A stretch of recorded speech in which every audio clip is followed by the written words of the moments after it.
All tyrannies throughout history have occurred only after the citizens have been deprived of their arms or methods of self-defense.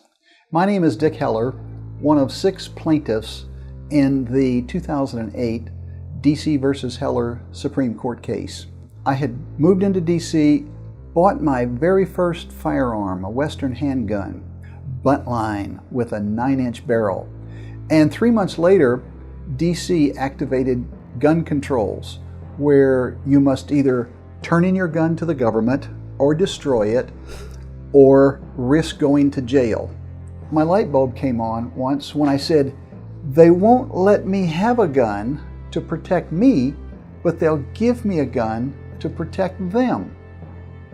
And when that light bulb came on, I realized then that I lived in a 2-tiered society, not unlike the Soviet Union. If you do the math, it took about 32 years of wandering in the wilderness and research and trying to develop partnerships to see what we could do to re-implement the Second Amendment into DC. As Scalia cleared his throat, it was so quiet that you could have heard a mouse scurry across the floor. You could hear your heart beating. You could feel it. It was unbelievably quiet.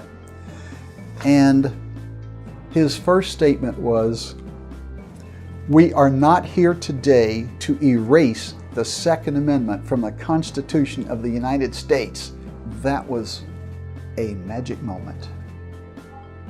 If the left would have their way with firearms and implement gun control and confiscation, then our country would become like Cuba. If the citizens are not running the country, then only government, i.e. dictators, are running the country. And government is a taker, not a giver.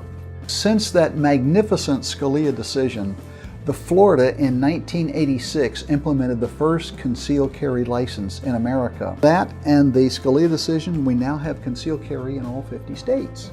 And thanks to Brian Wren in Washington, D.C., Wren versus D.C. On the 26th of June, the 10-year anniversary of the magnificent Scalia decision, I used the phrase in front of the Supreme Court, behind us, this Supreme Court building is an icon for the rest of the world to see. For them to know that somewhere on the planet, people have their differences settled in an air-conditioned courtroom instead of being forced to dodge bullets, jump into foxholes, and stand in front of tanks. We are the beacon of the world.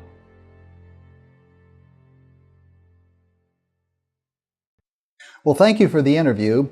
You know, one of Mueller's attorneys was down at a Walmart in the Carolinas recently, and he said, gosh, sent a text back, you can just smell the Trump support down here. Well, I can just smell the Trump support and the gun support here where I am. And if you'll excuse me, I have to go join a friend in a tank ride around the city.